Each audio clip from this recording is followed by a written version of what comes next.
এই অঙ্কটাতে x fax কিছু ধরতে হবে না, অপশান দেখেই উত্তর বলতে পারবে। 3 ব্যক্তি আছে, তাদের বর্তমান বয়স কত সেটা জানি না, কিন্তু অনুপাতটা জানি। 8 বছর আগে তাদের বয়সের যোগফল সেটা বলে দিয়েছে। 8 বছর আগে 3 জনের বয়সের যোগফল 56 হলে 8 বছর পরে মানে বর্তমানে কত হবে? প্রথম ব্যক্তির জন্য 8, দ্বিতীয় ব্যক্তির জন্য 8 এবং তৃতীয় ব্যক্তির জন্য 8। তাহলে কি হলো, 56টা ছিল 8 বছর আগে বয়সের যোগফল। বর্তমানে আসার জন্য প্রথম ব্যক্তির জন্য 8 দিলাম, দ্বিতীয় ব্যক্তির জন্য 8 দিলাম এবং তৃতীয় ব্যক্তির জন্য 8 দিলাম। এটা যেটা পাবো সেটা হচ্ছে বর্তমান বয়সের যোগফল। যোগ করলে কত হচ্ছে? 56 আর 3 আসতে 24। 80 বছর হচ্ছে তাদের বর্তমান বয়সের যোগফল। প্রশ্নে বলেছে ওদের বর্তমান বয়স কত বছর, মানে অপশানে যেগুলো দেওয়া আছে সেগুলো হচ্ছে বর্তমান বয়স। তাহলে অপশানগুলো যোগ করে দেখবো কোনটাতে 80 আসছে। প্রথম অপশানটা চেক করা যাক। 20 আর 35 55, 55 আর 45 100, কিন্তু যোগফল কত ছিল?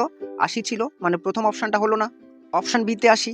8 আর 20 28, 28 আর 28 56, কিন্তু বয়সের যোগফল ছিল 80, মানে 56টা হলো না।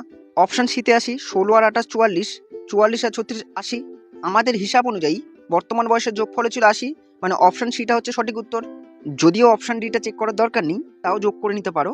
20 আর 36 56, 56 আর 46 102, 102 আমাদের নেই, মানে অপশান ডিটা হবে না।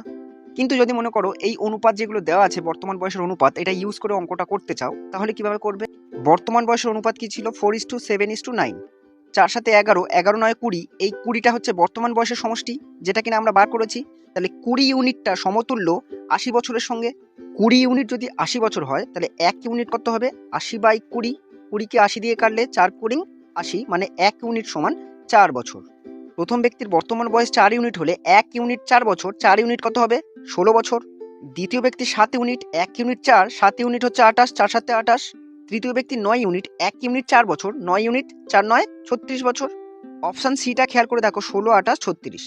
দেখো অঙ্কটা খুব সহজে হয়ে গেল না? তোমার যে নিয়মটা ভালো লাগবে সেই নিয়মেই করবে। এক্স ধরেও করতে পারো, কিন্তু পরীক্ষায় চেষ্টা করো সব থেকে কম সময় লাগে যে নিয়মটা, সেই নিয়মটা অ্যাপ্লাই করতে। ভিডিওটা যদি ভালো লাগে অবশ্যই লাইক করে দিও, আর এরকম আরো ভিডিও পেতে আমাকে ফলো বা সাবস্ক্রাইব করে রাখতে পারো। ভিডিওটা দেখার জন্য অনেক অনেক ধন্যবাদ।